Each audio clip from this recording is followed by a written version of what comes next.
ବୀର ବୈଷ୍ଣବଙ୍କ ଜୀବନଗାଥା ଦ୍ୱାଦଶ ଅଧ୍ୟାୟ। ଅନ୍ତଃସ୍ୱର ବହିଃସ୍ୱର। କଲିକତାରେ ସମୟ ବିତି ଯାଉଥିଲା ଅବଲୀଳା କ୍ରମେ। 1943 ମସିହା ମାର୍ଚ୍ଚ ମାସ 16 ତାରିଖରେ ଗୋଟିଏ ଟେଲିଗ୍ରାମ ଆସି ପହଞ୍ଚିଲା ସ୍ୱାଧୀନତା ଖବରକାଗଜ ଅଫିସରେ। ଟେଲିଗ୍ରାମ ଦେଇଥିଲେ ଓଡ଼ିଶାର କମ୍ୟୁନିଷ୍ଟ ନେତା ଶରତ ପଟ୍ଟନାୟକ। ବୈଷ୍ଣବଙ୍କ ଉପରୁ ୱାରେଣ୍ଟ ଉଠିଯାଇଥିବା କଥା ସେଥିରେ ଲେଖା ଥିଲା। ଏ ଖବର ଆଣି ଦେଇଥିଲେ ନୃପେନ ଚକ୍ରବର୍ତ୍ତୀ। ତଥାପି ମନରେ ଭୟ ଥିଲା। ଢେଙ୍କାନାଳ ଦରବାରର ଏହା କିଛି ମନ୍ଦ କୌଶଳ ବୋଲି ସନ୍ଦେହ ହୋଇଥିଲା ମନରେ। ତେଣୁ ବୈଷ୍ଣବ ସତର୍କରେ ରହୁଥିଲେ। ଆଉ ଦିନେ ନୃପେନ ଚକ୍ରବର୍ତ୍ତୀ ଆସି କହିଲେ, ବନ୍ଧୁ, ଯେଉଁ ଶୁଭ ସକାଳ କଥା ମାଳତୀ ଦେବୀ ଲେଖିଥିଲେ ତାହା ସମାଗତ। ଟେଲିଗ୍ରାମଟି ସତ। ଶରତ ପଟ୍ଟନାୟକ ଚିଠି ଲେଖିଛନ୍ତି। ଦେଖ କ'ଣ ଅଛି ଏଥିରେ। ବୈଷ୍ଣବ ପରମ ଆଗ୍ରହରେ ଚିଠି ଖଣ୍ଡିକ ପଢ଼ିବାରେ ଲାଗିଲେ। ସେଥିରେ ଲେଖାଥିଲା, କମ୍ୟୁନିଷ୍ଟ ପାର୍ଟି ଅଫିସ, ଚାନ୍ଦିନୀ ଚୌକ, କଟକ, ତା 13/3/1946। ପ୍ରିୟ ଭାଇ, ତମେ ଖବର ଏଥି ମଧ୍ୟରେ ପାଇଯିବଣି। ସେଇଦିନ ସଙ୍ଗେ ସଙ୍ଗେ ସ୍ୱାଧୀନତା ଅଫିସକୁ ମୁଁ ତାର କରିଥିଲି। ତମ ବନ୍ଧୁ ତାର ଖବର ନିଶ୍ଚୟ ଦେଇଥିବେ। ବର୍ତ୍ତମାନ ତମର ପଦାକୁ ଆସିବା କଥା ସ୍ଥିର କରିବାକୁ ହେବ। ଓଡ଼ିଶାର ରାଜଧାନୀରେ ଗୋଟିଏ ବଡ଼ ସାଧାରଣ ସଭା ଆୟୋଜନ କରି ତୁମକୁ ପ୍ରକାଶ୍ୟ ଅଭିନନ୍ଦନ ଦିଆଯିବ। ସେଥିପାଇଁ ଦିନ ସ୍ଥିର କରି ତୁମକୁ ଜଣାଇ ଦିଆଯିବ। ଯେତେ ଦୂର ସମ୍ଭବ ଏପ୍ରିଲ 3 ତାରିଖ ଆଡ଼କୁ ଏହାର ବ୍ୟବସ୍ଥା କରିବାକୁ ହେବ। କାରଣ ତା ପୂର୍ବରୁ ତମ ସମ୍ପର୍କରେ ଆଉ କେତେଗୁଡ଼ିଏ ପ୍ରାରମ୍ଭିକ ବ୍ୟବସ୍ଥା ଦରକାର। ଅବଶ୍ୟ ମିଟିଂ ଆୟୋଜନ ପୂର୍ବରୁ ସମ୍ଭବ ହେଲେ ତାହା ଜଣାଇ ଦିଆଯିବ। ପ୍ରଥମ କଥା ହେଉଛି, ତମର ଗୋଟିଏ କ୍ଷୁଦ୍ର ଜୀବନୀ ଲେଖାଯାଉଛି। ସେ ବହିଟିରେ କେତେକ ଗୀତ ଇତ୍ୟାଦି ଦିଆଯାଇ ତାହା ପ୍ରକାଶିତ ହେବ। ଗୋବିନ୍ଦ ତାହା ଲେଖୁଛି। ସେ ବହି ପାଇଁ ତଥା ମୁକ୍ତିଯୁଦ୍ଧ ପାଇଁ ତମର ଗୋଟିଏ ଫଟୋ ଦରକାର। କଟକ ମିଟିଂ ବାସିଦିନ ଢେଙ୍କାନାଳରେ ମଧ୍ୟ ଯେପରି ମିଟିଂ ହୋଇପାରିବ ତାର ବ୍ୟବସ୍ଥା କରାଯାଉଛି। ଅନୁମତି ଦରକାର କି ନାହିଁ ଏବଂ ଅନୁମତି ମିଳିବାରେ ବାଧା ଅଛି କି ନାହିଁ, କେଉଁମାନେ ଏ ଆୟୋଜନର ଦାୟିତ୍ୱ ନେବେ ଇତ୍ୟାଦି ବୁଝିବା ସକାଶେ ଆଜି ଢେଙ୍କାନାଳକୁ ଲୋକ ପଠାଯାଉଛି। କଟକରେ ଥିବା ଆମର ଗଡ଼ଜାତ ବନ୍ଧୁ, ବିଶେଷତଃ ଢେଙ୍କାନାଳର ଛାତ୍ର ବନ୍ଧୁମାନେ ତୁମ ପାଇଁ ବିଶେଷ ବ୍ୟାକୁଳ। ଗଡ଼ଜାତ ଛାତ୍ର ସମ୍ମିଳନୀ ଏବଂ ସମ୍ବଲପୁରରେ ବସିଥିବା ଗଡ଼ଜାତ କର୍ମୀ ସମ୍ମିଳନୀରେ ତମ ପାଇଁ ଯେଉଁ ସ୍ୱତନ୍ତ୍ର ପ୍ରସ୍ତାବ ସବୁ ହୋଇଥିଲା ତାହା ଦେଖିଥିବ। ବର୍ତ୍ତମାନ ତୁମର କର୍ମମୟ ଜୀବନର ପ୍ରାରମ୍ଭ। ପୁରୁଣା ଐତିହ୍ୟ ଓ ଅଭିଜ୍ଞତାକୁ ମୂଳଦୁଆ କରି ଗୋଟିଏ ନୂଆ ଜୀବନ ଆରମ୍ଭ ହେବାକୁ ବସିଛି। ନୂଆ ଅଧ୍ୟାୟ ଫିଟିଛି। ଓଡ଼ିଶା ଗଡ଼ଜାତ ଆନ୍ଦୋଳନର ମୂଳଦୁଆ ପଡ଼ିସାରିଛି। ତୁମେ ଆସିଲା ମାତ୍ରେ ଚକ ଚଳେଇବ। ଠିକ୍ ଏଇ ଅବସ୍ଥାରେ ଏହା ଆଜି ବାକି ଅଛି। ସେତିକି ନୁହେଁ, ଓଡ଼ିଶା ସାରା ତୁମକୁ ବୁଲି ବୁଲି ସ୍ଥାନେ ସ୍ଥାନେ ବକ୍ତୃତାମାନ ଦେବାକୁ ହେବ। ତୁମକୁ ରୀତିମତ ହିରୋ କରିବା। ଲୋକଙ୍କୁ ତମର ପ୍ରକୃତ ପରିଚୟ ଦେବା ଉଦ୍ୟମରେ ମୁଁ ଅଛି। ଲୋକେ ଜାଣନ୍ତୁ, ଆମ ଦେଶରେ ମଧ୍ୟ ପଞ୍ଜାବ ଓ ବଙ୍ଗଳାର ବିପ୍ଳବୀଙ୍କ ସମକକ୍ଷ ବିପ୍ଳବୀ ମଧ୍ୟ ଅଛନ୍ତି। ମୋର ବିଶ୍ୱାସ ତମେ ଏ ଗୁରୁ ଦାୟିତ୍ୱକୁ ତୁଲାଇବାରେ ପଶ୍ଚାତ୍ପଦ ହେବ ନାହିଁ। ଗୋଟିଏ କଥା ତମେ ଏଣିକି ମନେ ରଖିବ ଯେ, ତମେ ଆଉ କେଉଁ ଅନୁଷ୍ଠାନ ବା ବ୍ୟକ୍ତି ବିଶେଷଙ୍କର ଭଲ୍ୟୁଣ୍ଟିୟର ନୁହଁ, ଲୋକ ସାଧାରଣଙ୍କର ନେତା ଓ ଚାଳକ। ଆଉ ବେଶୀ କ'ଣ ଲେଖିବି? ସାକ୍ଷାତ ପାଇଁ ବ୍ୟାକୁଳ ହୋଇ ରହିଲି। ନିର୍ବାଚନରେ ମୁଁ ସମ୍ବଲପୁର ଯାଉଛି।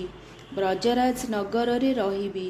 ଯଦି ତୁମର ପ୍ରକାଶ୍ୟରେ ଲେଖାଲେଖିରେ କିଛି ବାଧା ନଥାଏ ତେବେ ରେଜିଷ୍ଟ୍ରି ପୋଷ୍ଟରେ Orient Paper Mill, Workers Union, Brajrajnagar, Sambalpur ଠିକଣାରେ ଚିଠି ଦେବ।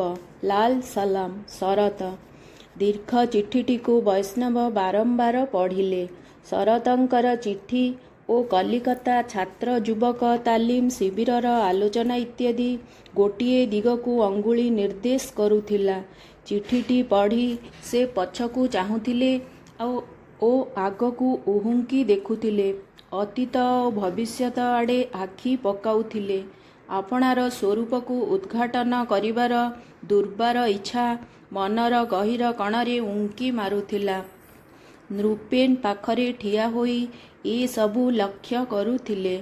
ତାଙ୍କୁ ଚାହିଁ ବୈଷ୍ଣବ କହିଲେ, ଅଭିଯୁକ୍ତ ଆସାମୀ ଲୁଚି ଲୁଚି 4 ବର୍ଷ କାଳ ସମୟ କଟାଇଛି। ଏଇ ଟିକକ ଆଗରୁ ଭାବୁଥିଲି କେବେ ଘରକୁ ଯିବି, ମା'ଙ୍କୁ ଦେଖିବି, ଅନ୍ୟମାନଙ୍କୁ ଭେଟିବି। ସେ ସମୟ ଏତେ ଶୀଘ୍ର ଆସିଯିବ ବୋଲି ଭାବି ନଥିଲି। ନୃପେନ ଚାଲିଗଲେ। ବୈଷ୍ଣବ ନିଜର ଅତୀତକୁ ଭାଳି ହେଉଥିଲେ। ଦିନେ କଲିକତାରେ ଆସି ପହଞ୍ଚିଲେ ଡକ୍ଟର ରବି ଘୋଷ, ଢେଙ୍କାନାଳର 1938 ଆନ୍ଦୋଳନର ସାଥୀ। ଦୁଇ ବନ୍ଧୁ ଖିଆପିଆ ସାରି ଗପିବାରେ ଲାଗିଲେ। ବୈଷ୍ଣବ ପଚାରିଲେ ମାଳତୀ ଦେବୀ ଏବଂ ନବବାବୁଙ୍କ କଥା, ଅନ୍ୟାନ୍ୟ ଖବର। ରବି ଘୋଷ କହିଲେ, ମାଳତୀ ଦେବୀ 1945 ଏପ୍ରିଲ ମାସରୁ କଟକ ଜେଲରୁ ଖଲାସ ହେଲେଣି। ନବବାବୁ ମଧ୍ୟ କାରାମୁକ୍ତ। 1946ରେ କଂଗ୍ରେସ ମନ୍ତ୍ରିମଣ୍ଡଳରେ ହରେକୃଷ୍ଣ ମହତାବ ମୁଖ୍ୟମନ୍ତ୍ରୀ ଓ ନବବାବୁ ରାଜସ୍ୱ ମନ୍ତ୍ରୀ। ମାଳତୀ ଦେବୀ ପ୍ରଦେଶ କଂଗ୍ରେସ କମିଟିର ସଭାନେତ୍ରୀ। ପରଦିନ ରବି ଘୋଷ ଚାଲିଗଲେ। କେସ୍ ଉଠିଯିବା ଖବର ଶରତ ପଟ୍ଟନାୟକଙ୍କ ଚିଠିରୁ ଜଣାପଡ଼ିବା ପରେ ବୈଷ୍ଣବ ଘରକୁ ଫେରିବା ପାଇଁ ଉତ୍କଣ୍ଠିତ ହୋଇପଡ଼ିଲେ। କଟକ ଓ ଢେଙ୍କାନାଳ ତାଙ୍କୁ ହାତଠାରି ଡାକୁଥିଲା। ମନେ ପଡ଼ୁଥିଲା ମା, ଭଉଣୀ, ନୁମା, ବୁବୁ, ତିନୁ ଇତ୍ୟାଦି। ଏସବୁ ଭାରି ଦୁଃଖ ଓ ବେଦନାରେ ସେ ବ୍ୟଥିତ ହୋଇ ପଡ଼ୁଥିଲେ। ଆଖିରେ ଆସିଯାଉଥିଲା ଲୁହର ଝରଣା। ନୃପେନ ଚକ୍ରବର୍ତ୍ତୀ ଆସି ପହଞ୍ଚିଲେ। ପଚାରିଲେ, ବନ୍ଧୁ, ଏବେ ତ ତୁମେ ମୁକ୍ତ ଆକାଶର ବିହଙ୍ଗମ, ଆଖିରେ ଲୁହ କାହିଁକି? ବୈଷ୍ଣବ କହିଲେ, ଲୁହ ଏଇଥିପାଇଁ ଯେ ଅଯାଚିତ ଭାବରେ ଆପଣମାନେ ମୋତେ ଯେଉଁ ଆତିଥ୍ୟ ଦେଇଛନ୍ତି ତାହା ମୁଁ କିପରି ପରିଶୋଧ କରିବି? ଖାଇବା, ପିନ୍ଧିବା, ରହିବା କୋଉଥିରେ ଊଣା ନାହିଁ। ଚକ୍ରବର୍ତ୍ତୀ କହିଲେ, କିଛି ଅସୁବିଧା ହୋଇଥିଲେ କ୍ଷମା କରିବେ। ନା ନା, କ୍ଷମାର ପ୍ରଶ୍ନ ଉଠୁନାହିଁ। ମୁଁ ଆପଣଙ୍କ ପାଖରେ ଚିର ଋଣୀ ହୋଇ ରହିବି। ନୃପେନ କହିଲେ, ସେପରି କୁହନ୍ତୁ ନାହିଁ। ଆପଣଙ୍କ ପରି ନିଃସ୍ୱାର୍ଥପର ତ୍ୟାଗୀ ଦେଶବାସୀଙ୍କୁ ପାଖରେ ପାଇ ଆମେ ନିଜକୁ ଧନ୍ୟ ମନେ କରୁଛୁ। ଆପଣ ଗୋଟାଏ ଅଜେୟ ଆତ୍ମଶକ୍ତିର ଅଧିକାରୀ। ଆପଣ ଆଗ୍ନେୟ ବିପ୍ଳବର ଅଲିଭା ସ୍ଫୁଲିଙ୍ଗ। ଆପଣଙ୍କର ଖବର ବୁଝିବା ଆମର ପରମ କର୍ତ୍ତବ୍ୟ। ବୈଷ୍ଣବଙ୍କ ଆଖିକୁ ପୁଣି ଲୁହ ଆସିଗଲା। ସେ କହିଲେ, ଜୀବନର ଦୁଃଖ କଷ୍ଟକୁ ମୁଁ ଖାତିର କରେ ନାହିଁ। ଖାଇବା ପିଇବା ସଂଗ୍ରାମ ଜୀବନ ପାଇଁ ବଡ଼ କଥା ନୁହେଁ। ମାତ୍ର ଏ ସଂଗ୍ରାମୀ ଜୀବନ ମଧ୍ୟରେ ପ୍ରାଣର କେଉଁ ଅଜଣା ଅବ୍ୟକ୍ତ ସ୍ଥାନରେ ଯେଉଁ ଯନ୍ତ୍ରଣା ଅନୁଭବ କରୁଛି ତାହା ମୋତେ କଷ୍ଟ ଦେଉଛି, ଦୁଃଖ ଦେଉଛି। ଭିତରେ ମୋର ରକ୍ତ ଝରୁଛି। ଇଚ୍ଛା ହେଉଛି କଲିକତା ଛାଡ଼ି ଏଇ ମୁହୂର୍ତ୍ତରେ ପଳାଇବି ମୋର ଜନ୍ମ ମାଟିକୁ। ଏମିତି କଥା ହେଉ ହେଉ ନୃପେନ ଚକ୍ରବର୍ତ୍ତୀଙ୍କର ନଜର ପଡ଼ିଲା ବୈଷ୍ଣବଙ୍କ ଟେବୁଲ ଉପରେ ପଡ଼ିଥିବା ଖଣ୍ଡେ ଚିଠି ଉପରେ। ବୈଷ୍ଣବ କହିଲେ, ମନ ଦୁଃଖ ସାଗରରେ ବୁଡ଼ିଗଲା ବେଳେ ମା'ଙ୍କ ପାଖକୁ ଲେଖିଛି ଏ ଚିଠି ଖଣ୍ଡିକ। ଶୁଣିବେ? ଆପଣ ନିଶ୍ଚୟ ଓଡ଼ିଆ ବୁଝିପାରିବେ। ଘରକୁ ଫେରିବା ବିଳମ୍ବ ହେଉଥିବାରୁ ଚିଠି ଖଣ୍ଡିକ ଲେଖୁଛି। ସେ ଚିଠି ପଢ଼ିଲେ। କଲିକତା, ତା 16/3/46। ମା, ମୁଁ ଖୁବ୍ ଭଲ ଅଛି। ମୁଁ ଜାଣେ ତୁ ସବୁ ସମୟରେ ବ୍ୟସ୍ତ ହେଉଥିବୁ ଯେ ମୋ ପୁଅ କେଉଁଠି ଅଛି କ'ଣ କରୁଛି, କ'ଣ ଖାଉଛି, କେବେ ଦେଖାହେବ ଇତ୍ୟାଦି ଇତ୍ୟାଦି। ମା, ମୋର ଏଠି କିଛି ଅସୁବିଧା ନାହିଁ। ଦେଖା ହେବା ପାଇଁ ମୁଁ ମଧ୍ୟ ସବୁ ସମୟରେ ଭାବୁଛି ଯେ ମା ସାଙ୍ଗେ ମୋର କେବେ ଦେଖା ହେବ, ବାପାଙ୍କ ସଙ୍ଗେ ମୋର କେବେ ଦେଖା ହେବ, ଘରର ଅନ୍ୟମାନଙ୍କ ସଙ୍ଗେ କେବେ ଦେଖା ହେବ ଇତ୍ୟାଦି ଇତ୍ୟାଦି। ମା, ତୋର ସଙ୍ଗେ ମୋର ନିଶ୍ଚୟ ଦେଖା ହେବ, କିନ୍ତୁ ମା, ତୁ ମୋତେ ଆଉ ଘରେ ଫେରି ପାଇବୁ ନାହିଁ। ମୁଁ ଜାଣେ ମୋତେ ମୋ କାମ ପାଇଁ ତୁ ଖୁବ୍ ଆନନ୍ଦରେ ଛାଡ଼ିଦେବୁ। ମୋର କାମ କ'ଣ ଜାଣୁ? ମୁଁ ଯେତେବେଳେ 3.5 ବର୍ଷ ଆଗେ ଘର ଛାଡ଼ି ଆସିଲି, ତାର ପ୍ରାୟ 15 ଦିନ ପୂର୍ବରୁ ମୁଁ ତୋତେ ଥରେ ପଚାରିଥିଲି, ମା, ଆମ ଘରେ ପିଲାପିଲିମାନେ ଓ ସମସ୍ତେ ପେଟ ପୂରାଇ ପ୍ରତିଦିନ ଖାଆନ୍ତି କି? ତୁ କହିଥିଲୁ, ପ୍ରତିଦିନ 7 ମାଣ ଚାଉଳ ରନ୍ଧା ହୁଏ। ଠିକ୍ ଅଣ୍ଟେ ନାହିଁ? ଆଉ କିଛି ହେଲେ ଭଲ ହୋଇଥାନ୍ତା। ମୁଁ ପଚାରିଲି, ଆଚ୍ଛା, ପ୍ରତିଦିନ କେତେ ମାଣ ଚାଉଳ ରନ୍ଧା ହେଉଥିଲେ ସମସ୍ତେ ପେଟ ପୂରାଇ ଖାଇବାକୁ ପାଉଥାନ୍ତେ? ଅବଶ୍ୟ ଗୋଟିଏ ଭାତ ନଷ୍ଟ ହୁଅନ୍ତା ନାହିଁ ବା ଗୋଟିଏ ଭାତ କାହା ପେଟରୁ ନିଅଣ୍ଟ ପଡ଼ନ୍ତା ନାହିଁ। ତୁ କହିଥିଲୁ 7 ମାଣ ଚାଉଳ ରନ୍ଧା ନ ହୋଇ 10 ମାଣ ଚାଉଳ ରନ୍ଧା ହେଉଥିଲେ ଠିକ୍ ହୋଇଥାନ୍ତା। ମୁଁ ବୁଝିଥିଲି ଆମ ଘରକୁ ଯାହା ଆସେ ତାହା ଏତେ ବଡ଼ ଗୋଟିଏ ପରିବାରର ଯାବତୀୟ ଦୈନନ୍ଦିନ ଖର୍ଚ୍ଚକୁ ନିଅଣ୍ଟ ପଡ଼େ। ଏ କଥା ନିଶ୍ଚୟ ଯେ ସେତେବେଳେ ଆମର ଯେ କେବଳ ଖାଇବା ଦିଗରେ ଏପରି ଅଭାବ ଥିଲା ତାହା ନୁହେଁ, ପିନ୍ଧିବା ଦିଗରେ ମଧ୍ୟ ଆମ ପରିବାରର ପ୍ରତ୍ୟେକଙ୍କର ଯଥେଷ୍ଟ ଲୁଗାପଟା ନ ଥିଲା। ରହିବା ପାଇଁ ଘରର ମଧ୍ୟ ଅସୁବିଧା ଥିଲା। ଆଚ୍ଛା ମା, କହ ତ ଦେଖି, ଆମ ଘର ପରି ଏକ ଭଦ୍ରଲୋକର ଘର, ଶିକ୍ଷିତ ଲୋକର ଘର, ରୋଜଗାରୀ ଲୋକର ଘରର ଅବସ୍ଥା ଯଦି ସେତେବେଳେ ଏପରି ହୋଇପାରେ, ତେବେ ଆମ ଘରଠାରୁ ଯେଉଁ ପରିବାର କମ୍ ଶିକ୍ଷିତ, କମ୍ ରୋଜଗାରୀ ଓ ସାଧାରଣ ଚାଷୀ ମଜଦୁରମାନଙ୍କର ଘରର ଅବସ୍ଥା କ'ଣ ହୋଇନଥିବ? ମା, ଆମ ଘରର ଚାରିପାଖେ କେତେ ପରିବାର ସତେ କେତେ ଦୁଃଖରେ ଜୀବନ କଟାଉ ନାହାନ୍ତି। ତମ ଗାଁ ଝୁମ୍ପୁଡ଼ିଆ କଥା ଭାବିଲୁ ଦେଖି। ଭାବିଲୁ କେତେ ପରିବାର ସେଠାରେ ଦୁଃଖରେ ଦିନ କଟାଉଛନ୍ତି। ସେମାନେ 2 ବେଳା ପେଟ ପୂରେଇ ଭାତ ମୁଠେ ଖାଇବାକୁ ପାଉନାହାନ୍ତି। ସେମାନେ ଛିଣ୍ଡା କନାରେ 10 ଗଣ୍ଠି ପକାଇ ଅଧା ଲଙ୍ଗଳା ହୋଇ ଦିନ କଟାଉଛନ୍ତି। ଶୀତ କାକରରେ ଭଙ୍ଗା କୁଡ଼ିଆରେ ଶୋଉଛନ୍ତି। ସ୍ୱାମୀ ସ୍ତ୍ରୀ ସଙ୍ଗେ ଝଗଡ଼ା କରୁଛି, ଝଗଡ଼ାରେ ଦିନ କଟୁଛି। ସେମାନେ ତାଙ୍କ ଛୋଟ ଛୋଟ ପିଲାମାନଙ୍କୁ ସ୍କୁଲକୁ ପଠାଇ ପାରୁନାହାନ୍ତି। ମଣିଷ ଯେଉଁ ଆବଶ୍ୟକ ଜିନିଷ ନ ହେଲେ ନ ଚଳେ, ସେ ଜିନିଷ ଅଭାବରୁ ନାନା ରୋଗବାଗରେ ସେମାନଙ୍କ ମନୁଷ୍ୟତା ନଷ୍ଟ ହେଉଛି। ଏମାନଙ୍କର କିପରି ଉନ୍ନତି ହେବ କହ ତ ମା? ଏମାନଙ୍କ ଉନ୍ନତି କିପରି ହେବ ସେ କଥା କ'ଣ ଆମେ ଚାହିଁବୁ ନାହିଁ? ଧରାଯାଉ ଏମାନେ ନିଜେ ନିଜର ଉନ୍ନତି କରୁନାହାନ୍ତି ବା ସେ କଥା ଚିନ୍ତା କରିପାରୁ ନାହାନ୍ତି, ତାହାହେଲେ କ'ଣ ଏଥିପାଇଁ ଆମେ ଏମାନଙ୍କର କିପରି ଉନ୍ନତି ହେବ ଦେଖିବା ନାହିଁ, ଚିନ୍ତା କରିବା ନାହିଁ? ମା, ତୁ ଭାବୁଥିବୁ ଯେ ଲୋକେ ଏପରି କ'ଣ ପାଇଁ? ଏଇଟା ଭାଗ୍ୟର ଲିଖନ କି କପାଳର ଲିଖନ। କିନ୍ତୁ ମା, ତାହା ନୁହେଁ। ଏଇଟା ଭାଗ୍ୟ ବା କପାଳର ଲିଖନ ନୁହେଁ। ଏଇଟା ଆମର ବୁଝିବା ଉଚିତ ଯେ ଜୀବନର ଆନନ୍ଦ କେବଳ ନିଜର ପରିବାର ଭିତରେ ସ୍ନେହ ଓ ଝଗଡ଼ା ଭିତରେ ନାହିଁ। ଏହା ଅପେକ୍ଷା ଜୀବନର ବଡ଼ ଆନନ୍ଦ ଅଛି।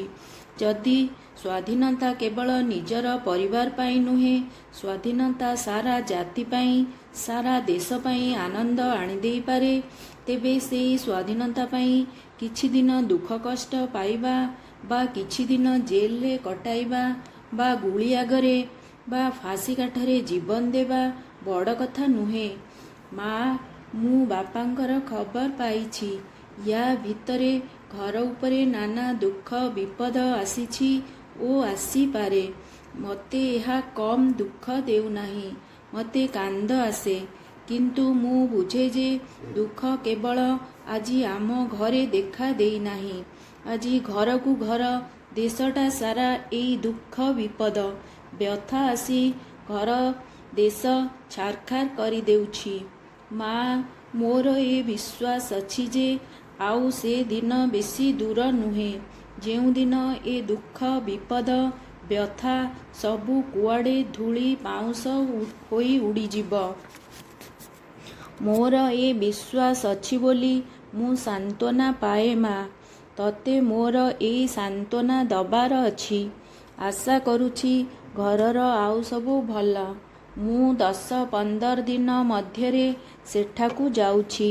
ଅନ୍ୟାନ୍ୟ ସବୁ କଥା ରବିବାବୁ ମୁହଁରେ କହିବେ। ତୁ ଓ ଗୁରୁଜନମାନେ ମୋର ନମସ୍କାର ନେବ। ପିଲାମାନଙ୍କୁ ମୋର ସ୍ନେହ ଦେବୁ। ଆଜି ଆଉ ଲେଖି ପାରୁନାହିଁ। ଇତି ତୋର ସ୍ନେହର ଗୁଣ୍ଡୁରି।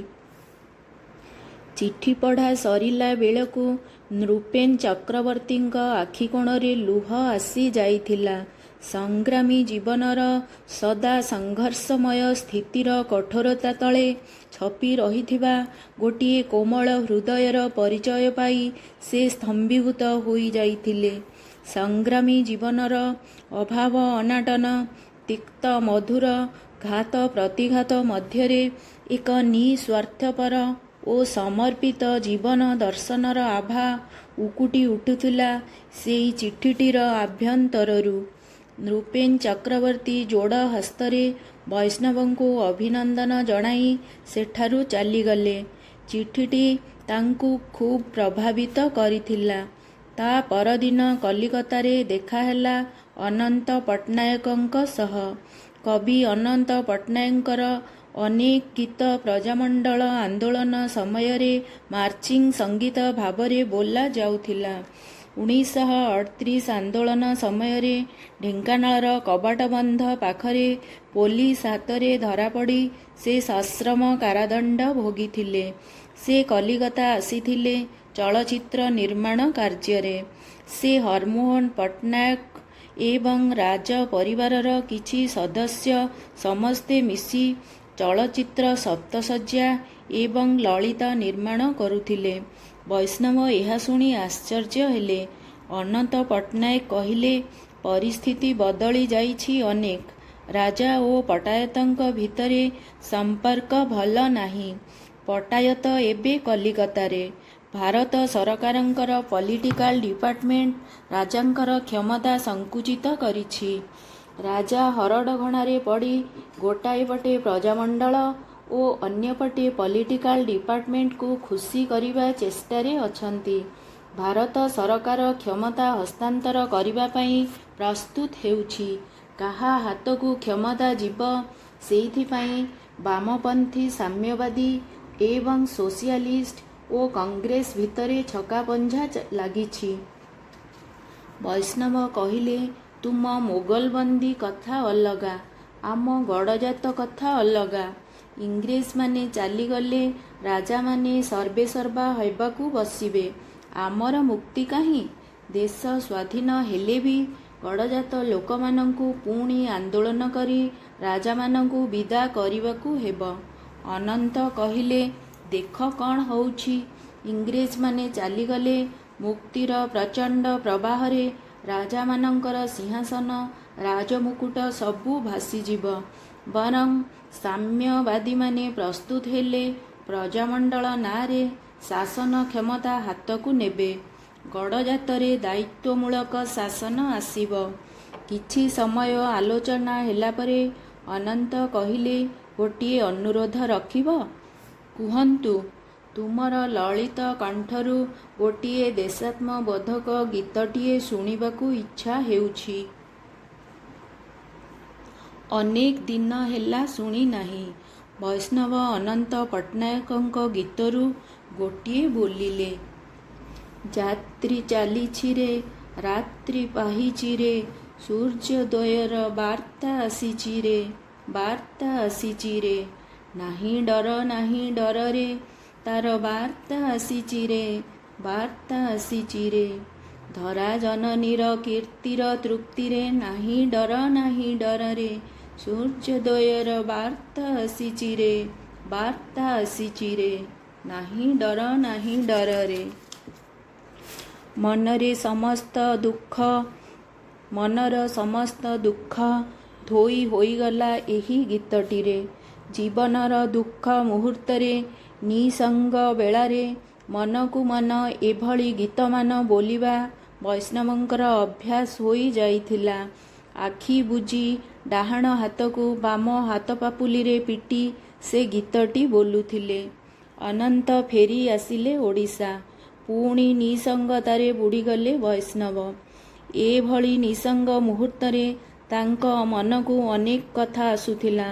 ମୁକ୍ତି ପରେ କୋଉ ବାଟରେ ସେ ଯିବେ? ଗୋଟାଏ ପଟେ କମ୍ୟୁନିଷ୍ଟମାନଙ୍କର ଆହ୍ୱାନ, ଯେଉଁମାନେ ତାଙ୍କୁ ଗତ 4 ବର୍ଷ ହେଲା ପାଳିପୋଷି ନିରାପଦ ଭାବରେ ରଖିଛନ୍ତି। ଆରପଟେ ନବକୃଷ୍ଣ ଚୌଧୁରୀ ଏବଂ ମାଳତୀ ଦେବୀଙ୍କର ଦୁର୍ବାର ଆକର୍ଷଣ। ଏ ଭାବଗତ ସମ୍ପର୍କକୁ ତାଙ୍କ ଛଡ଼ା ଆଉ କେହି ଜାଣି ନଥିଲେ କି ବୁଝି ନଥିଲେ।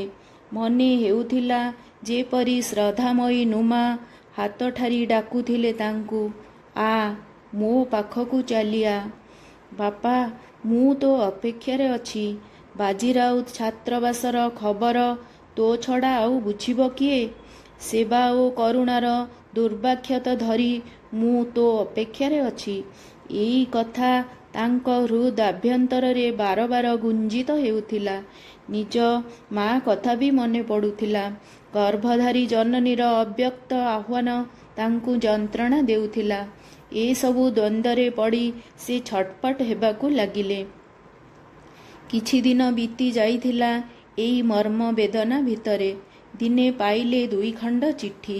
ଖଣ୍ଡିଏ ଲେଖିଥିଲେ ଭାଇ ଉଦୟ ପଟ୍ଟନାୟକ, ଦ୍ୱିତୀୟ ଚିଠିଟି ମାଳତୀ ଦେବୀଙ୍କର। ଭାଇ ଉଦୟ ପଟ୍ଟନାୟକ ଲେଖିଥିଲେ, ଢେଙ୍କାନାଳ, 18/3/46। କଲ୍ୟାଣୀୟ ଗୁଣ୍ଡୁରି, ତୋର 16 ତାରିଖ ଚିଠି ଆଜି ପାଇଲୁ। ଉକ୍ତ ଚିଠି ଖଣ୍ଡି ଉମା କଟକରୁ ପଠାଇଥିଲା। ତୋର ଫଟୋ ଉଠାଇବା ପାଇଁ ସେ ଖବର ଦେଇଛି। ରବିବାବୁ 2-3 ଦିନ ପରେ ଆସିବେ ଆମ ଘର ଆଡ଼େ। ମୁଁ କାଲିଠାରୁ ଢେଙ୍କାନାଳ ଷ୍ଟେସନରେ ନବବାବୁ ଓ ଶରତ ପଟ୍ଟନାୟକଙ୍କଠାରୁ ତୋର ଖବର ପାଇଥିଲି। ନବବାବୁଙ୍କ ପାଖରେ ତୋର ଫଟୋ ମଧ୍ୟ ଦେଖିବାକୁ ପାଇଲି। 3 ବର୍ଷ 8 ମାସ ପରେ ଆମେ ଆଜି ତୋର ସଠିକ୍ ଖବର ପାଇଲୁ। ତୁ କେବେ ଆସିବୁ ସେଥିପାଇଁ ଘରେ ସମସ୍ତେ ଚାତକ ଭଳି ଅନାଇ ବସିଛନ୍ତି ତତେ ଦେଖିବେ ବୋଲି। ତୁ ଆସି ସମସ୍ତଙ୍କୁ ଦେଖିବୁ ଓ ସମସ୍ତଙ୍କ ମନରେ ଆନନ୍ଦ ଦେବୁ। କେବଳ ବାପାଙ୍କୁ ଆଉ ଦେଖିପାରିବୁ ନାହିଁ। ସେ ଗତ 1944 ମସିହା ନଭେମ୍ବର 22 ତାରିଖରେ ସକାଳୁ ପାଇଖାନାରୁ ଫେରିବା ସମୟରେ ପଡ଼ିଯାଇ ହଠାତ୍ ଜ୍ଞାନ ହରାଇଲେ ଓ ତାପରେ ତାଙ୍କର ହୃତ୍ପିଣ୍ଡ ବନ୍ଦ ହୋଇଗଲା। ହଉ ଛାଡ଼ ସେ କଥା। ଆଉ ସେ କଥା ଭାବି ମନ ଖରାପ କରିବା ଉଚିତ ନୁହେଁ। ମୁଁ ଯଦି ହୁଏ 3-4 ଦିନ ପରେ ତୋ ନିକଟକୁ ଯିବି। ଅନନ୍ତ ପଟ୍ଟନାୟକ 13 ନମ୍ବର ମହେନ୍ଦ୍ର ସରକାର ଲେନ୍ରେ ଅଛନ୍ତି। ତାଙ୍କଠାରୁ ଢେଙ୍କାନାଳ ଖବର କେତେକାଂଶରେ ପାଇପାରିବୁ। ଇଚ୍ଛାର ବାହାଘର ବାପା ଥାଉଁ ଥାଉଁ ଖୋର୍ଦ୍ଧାରେ ହୋଇଯାଇଛି ଓ ମୋର ବିଭାଘର ମଧ୍ୟ ଅନୁଗୁଳରେ 10-11 ମାସ ହେବ ହୋଇଯାଇଛି। ଘରେ ପିଲାମାନେ ସମସ୍ତେ ଆନନ୍ଦରେ ଅଛନ୍ତି। ମା ତୋତେ ଆଶୀର୍ବାଦ ଦେଇଛି। ତୁ ସଠିକ୍ କେତେ ତାରିଖରେ ଆସିବୁ ଆଗରୁ ଚିଠି ପଠାଇବୁ। ଇତି ତୋର ଉଦ ଭାଇ। ଦ୍ରଷ୍ଟବ୍ୟ, ତୋର ଲୁଗାପଟା ଓ ଚିଠିପତ୍ର ଦିଆନିଆ କରିବା ନିମନ୍ତେ ଟଙ୍କା ନିତାନ୍ତ ପକ୍ଷେ କେତେ ଦରକାର ଅଛି। ଫେରନ୍ତା ଡାକରେ ଲେଖିଲେ ମୁଁ ମନି ଅର୍ଡ଼ର କରି ପଠାଇବି।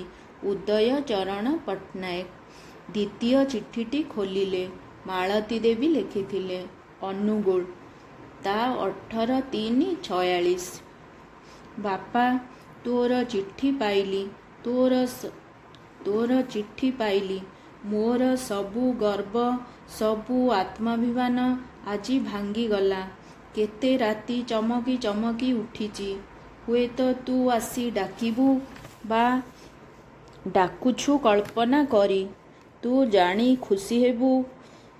ତୁ ଚାହୁଁଥିବୁ ଭାବି ଜେଲଖାନାରୁ ବାହାରି ଆଉ ସବୁ କାମ ଛାଡ଼ି ଗଡ଼ଜାତର ରାଜନୈତିକ ବନ୍ଦୀମାନଙ୍କର ପିଲାମାନଙ୍କୁ ପାଖରେ ରଖି ସେମାନଙ୍କୁ ତୋ ପରି କରି ଗଢ଼ି ତୋଳିବି।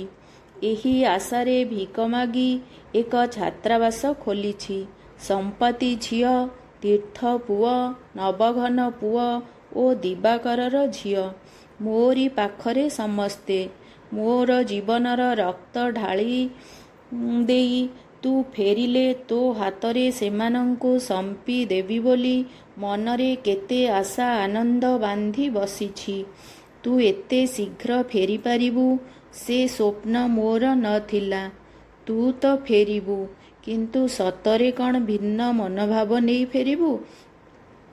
ଢେଙ୍କାନାଳ ଜେଲରେ ଥିବାବେଳେ ତୁ ଯେଉଁ ଚିଠିମାନ ଲେଖିଥିଲୁ ଅବା ଆମେ ଜେଲରେ ଥିବାବେଳେ ଯେଉଁ ଖବର ସବୁ ପାଉଥିଲି ତା ସାଙ୍ଗରେ ସୂତ୍ର ଖୋଜି ଯୋଡ଼ିବାକୁ ଗଲାବେଳେ ଖିଅ ଛିଡ଼ି ପଡ଼ୁଛି।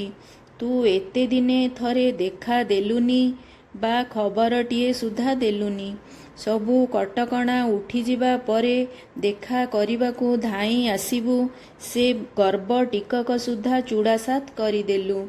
ତୋ କଥା ଭାବି ନାହିଁ ବା କାହାରି ନା କାହାରି ଆଗରେ ଗପି ନାହିଁ, ଏପରି ଦିନ ବୋଧେ ଯାଇନାହିଁ। ଆଜି ମୁଁ ନୀରବ। ମୋର ଏତେ ଦିନର କଳ୍ପନା, ଏତେ ଦିନର ସାଧନା। ତୁ ଖୁସି ହେବୁ। ତୁ ଚାହୁଁଥିବୁ ଭାବି ମୁଁ ଯେଉଁ ସୌଧ ଗଢ଼ିବାକୁ ବସିଥିଲି ସମସ୍ତଙ୍କର ଇଚ୍ଛା ବା ହତୋତ୍ସାହର ପ୍ରତିକୂଳ ବାୟୁମଣ୍ଡଳରେ, ତା କ'ଣ ସତରେ ଭାଙ୍ଗିଦେବି? କେଭେ ନୁହେଁ। ତୁ ନିଶ୍ଚେ ଦିନେ ଆସି କହିବୁ, ନୁମା, ତୁ ଯାହା ମୋ ହାତରେ ଦେବୁ ବୋଲି ଗଢ଼ି ବସିଥିଲୁ ତାକୁ ମୋ ହାତରେ ଦେ। ତୋର ମୋର ମନ ମୁତାବକ ମୁଁ ତାକୁ ନିଜ ହାତରେ ଗଢ଼ିବି। ସେ ଦିନ ଆସିବ, ଆଉ ଖୁବ୍ ଶୀଘ୍ର ଆସିବ। ତୋର ଲୁଗା ଖଣ୍ଡେ ଯାହା ଛାଡ଼ି ଯାଇଥିଲୁ ତାକୁ ସବୁବେଳେ ପିନ୍ଧି କେତେ ସୁଖ ପାଏ। ତୋର ଭଗତ ସିଂ ଟୋପି କେତେ ଯତ୍ନରେ ଆଲମାରିରେ ଥୁଆ ହୋଇଥାଏ। ଆଉ ତୋର ଜେଲଖାନାରେ କାଲୁ ହାତରେ ପଠାଇଥିବା ସେହି ଲାଲ ସଲାମ। ବୈଷ୍ଣବ, ତୁ ଯେଉଁ ବାଟରେ ଯିବାକୁ କହୁଛୁ ମୋର କ'ଣ ସେ ବାଟ ନୁହେଁ? କିନ୍ତୁ ପାଟି? ତୋର ପାଟି? ଆଉ ସେ ବିଷୟରେ ମୁଁ ଯୁକ୍ତି କରିବାକୁ ଚାହେଁ ନାହିଁ। ତୁ ଭଲରେ ଅଛୁ ଏବଂ ସୁଖରେ କେଉଁଠାରେ ଅଛୁ ଏତିକି ମୋର ବର୍ତ୍ତମାନ ପାଇଁ ଯଥେଷ୍ଟ ନୁହେଁ କି? ବୁବୁ ତିନୁଙ୍କୁ ମିଳିମିଳା ହୋଇ ଖୁବ୍ କଷ୍ଟ ପାଇଲେ। ଦିବାକରର ଝିଅଟିର ଦେହ ମଧ୍ୟ ସେତେ ଭଲ ନାହିଁ। ଦିବାକର କେଉଁଠାରେ ଅଛି କହିପାରିବୁ କି? ମୋର ଆଶୀର୍ବାଦ ସବୁବେଳେ ତୋତେ ଘେରି ରହିଛି। ତୁମମାନଙ୍କର ନୁମା। କିଛି ଦିନ ତଳେ ନୁମାଙ୍କ ପାଖକୁ ସେ ଯେଉଁ ଚିଠି ଲେଖିଥିଲେ ତାର ଉତ୍ତର ଏ ଚିଠିଟି। ଗୋଟିଏ ମମତାମୟୀ ନାରୀର ହୃଦୟଫଟା ଆବେଗର ଇସ୍ତାହାର ଭାବେ ଚିଠିଟି ଲେଖାଯାଇଛି।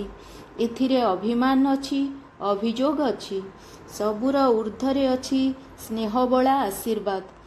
ଚିଠିଟି ଯେପରି ତାଙ୍କୁ ତାଚ୍ଛଲ୍ୟ କରି କହୁଥିଲା, କିରେ ଟୋକା, ଏବେ ମୁଣ୍ଡକୁ ହାତ ପାଇଗଲାଣି। ତୋ ବାଟ ମୋ ବାଟରେ ଫରକର ଗାର ଟାଣି ଦେଇଛୁ। ତୋ ପାଇଁ ସେବା ଓ କରୁଣାର ଯେଉଁ ମହାଯଜ୍ଞ ମୁଁ ଏଠି ଆରମ୍ଭ କରିଛି, ତୁ ତାର ପୂର୍ଣ୍ଣାହୁତି ଦେବା ପାଇଁ ଆସିବୁ ନାହିଁ କି? ବେଦନାବିଦ୍ଧ ପକ୍ଷୀ ପରି ବୈଷ୍ଣବ ଛଟପଟ ହେଲେ। ନୁମା କିଛି ନଥିଲେ ବି ସବୁ ଥିଲେ। ସେ ଥିଲେ ସ୍ନେହମୟୀ ଜନନୀ ଓ ଦିଗଦ୍ରଷ୍ଟା ଗୁରୁ। ସେ ପାଖେ ପାଖେ ରହି ବରାଭୟ ନ ଦେଇ ଥିଲେ ପ୍ରଜାମଣ୍ଡଳ ଆନ୍ଦୋଳନରେ ତାଙ୍କର ଭୂମିକା ଏପରି ଉଜ୍ଜ୍ୱଳ ହୋଇ ପାରି ନଥାନ୍ତା। ଅଥଚ ଏହି ମହିୟସୀ ନାରୀଙ୍କର ପଣତକାନି ତଳେ ରହିବାକୁ ତାଙ୍କ ପାଖରେ ଆଉ ବେଳ ନଥିଲା। ପ୍ରଜାପତି ତାର ଖୋଳପା ଭିତରୁ ବାହାରି ରଙ୍ଗୀନ ଡେଣା ମେଲି ଉଡ଼ି ବୁଲିବା ପରେ ନୂଆ ପଥ ଖୋଜୁଥାଏ। ବୈଷ୍ଣବ ତାଙ୍କର 4 ବର୍ଷର ଗୋପନବାସ ମଧ୍ୟରେ ଭିନ୍ନ ମତ ଏବଂ ଭିନ୍ନ ପଥରେ ପାଦ ଥୋଇ ସାରିଥିଲେ। ଅଥଚ ନୁମାଙ୍କ ମନରେ ତିଳାର୍ଥେ ଦୁଃଖ ଦେବା ପାଇଁ ତାଙ୍କର ଇଚ୍ଛା ନଥିଲା। ସମ୍ପର୍କର ଅତୁଟ ସେତୁ ବନ୍ଧା ଯାଇଥିଲା କୋଉ କାଳରୁ। ଏବେ ସବୁ ଓଲଟ ପାଲଟ। ସର୍ବଭାରତୀୟ କମ୍ୟୁନିଷ୍ଟ ପାର୍ଟିରେ ସେ ମନେ ମନେ ମିଶି ସାରିଥିଲେ। ତାରି ଭିତରକୁ ଯେତିକି ଯେତିକି ପଶୁଥିଲେ, ପୁରୁଣା ଚେରଗୁଡ଼ିକ ସେତିକି ସେତିକି ଛିଣ୍ଡିବାରେ ଲାଗିଥିଲା। ନୂତନ ଇଚ୍ଛା, ନୂତନ ଅଭିପ୍ସା ମୁଣ୍ଡ ଟେକିଥିଲା ତାଙ୍କ ଭିତରେ। ଶରତ ପଟ୍ଟନାୟକଙ୍କ ଚିଠିରେ ସେ ସବୁର ଚିତ୍ର ଆଙ୍କି ହୋଇଥିଲା। ରକ୍ତ ଝରୁଥିଲା ଏସବୁ କ୍ରିୟା ପ୍ରତିକ୍ରିୟାର ପୀଡ଼ନରେ। ଓଟ ମରୁଭୂମିର କଣ୍ଟାଗଛ ଚୋବାଇ ରକ୍ତାକ୍ତ ହେଉଥିବ, ଅଥଚ ସେଇଥିରେ ତନ୍ମୟ ହେଉଥିବ। ଏପରି ଏକ ଅଦ୍ଭୁତ ପରିସ୍ଥିତିର ଘେରରେ ପଡ଼ି ଯାଇଥିଲେ ବୈଷ୍ଣବ। କଲିକତାରେ ଥିବାବେଳେ ଶେଷ ଚିଠି ଆସିଥିଲା ଶୈଲେନ ମହାପାତ୍ରଙ୍କ ପାଖରୁ। ସେ ଲେଖିଥିଲେ, ଭାରତୀୟ କମ୍ୟୁନିଷ୍ଟ ପାର୍ଟି, ପ୍ରାଦେଶିକ ଅଫିସ ଚାନ୍ଦିନୀ ଚୌକ, କଟକ, ତା 20/3/1946। ପ୍ରିୟ ସାଥୀ, ଅପରିଚିତର ଲାଲ ଅଭିବାଦନ। ଗୁରୁଚରଣ ବାବୁଙ୍କଠାକୁ ପଠାଇଥିବା ରେଜିଷ୍ଟ୍ରି ଚିଠିଟି ମୁଁ ତାଙ୍କ ଅନୁପସ୍ଥିତିରେ ରଖିଛି। ଗୁରୁଚରଣ ବାବୁ ଗଞ୍ଜାମ ନିର୍ବାଚନ କାମରେ ବ୍ୟସ୍ତ। ଶରତବାବୁ ସମ୍ବଲପୁରରେ ଅଛନ୍ତି। କଟକରେ କେହି ନାହାନ୍ତି। ଆପଣଙ୍କର ଓଡ଼ିଶା ଫେରିଆସିବା ସମ୍ବନ୍ଧରେ ଶରତବାବୁ ଯେଉଁ 3 ତାରିଖ ଦିନ ଧରିଥିଲେ, ସେ କଥା ଆଉ ବର୍ତ୍ତମାନ କାଏମ ରହୁନାହିଁ। ଆପଣଙ୍କୁ ତା ଆଗରୁ ଫେରିବାକୁ ହେବ। 26-27 ତାରିଖ ବେଳକୁ ଦିନ ସ୍ଥିର କରି ଟେଲିଗ୍ରାମ ଦ୍ୱାରା ଜଣାଇ ଦେବୁ। ରବି ଘୋଷଙ୍କଠାରୁ ଆପଣଙ୍କର ଫଟୋ ପାଇଛୁ, କିନ୍ତୁ ଏଠି ବ୍ଲକ୍ କରିବା ପାଇଁ ଯେଉଁ ଏକମାତ୍ର ପ୍ରେସ୍ ଅଛି, ସେ 10 ଦିନ ଭିତରେ ଅର୍ଡର ଦେଇପାରିବ ନାହିଁ ବୋଲି ମନା କଲା। ତେଣୁ ମୁଁ ଆଜି ସେଠିକା ପାର୍ଟି ଅଫିସକୁ ଲେଖୁଛି। ସେମାନେ ବ୍ଲକ୍ କରି ପଠାଇବେ ନିଶ୍ଚୟ। ଆପଣ ତାଙ୍କୁ ଗୋଟେ ଫଟୋ ଦେବେ। 5-6 ଦିନ ମଧ୍ୟରେ ବ୍ଲକ୍ ନିହାତି ଦରକାର। ହଁ, କାଲି ସଠିକ୍ ଭାବରେ ଜଣାଇବି। ଓଡ଼ିଶା ସରକାର କୌଣସି ପରୱାନା ଆପଣଙ୍କ ଉପରେ ଅଛି କି ନାହିଁ? ଓଡ଼ିଶା ସରକାରର କୌଣସି ପରୱାନା ଆପଣଙ୍କ ଉପରେ ଅଛି କି ନାହିଁ? ଲାଲ ସଲାମ, ଶୈଲେନ ମହାପାତ୍ର।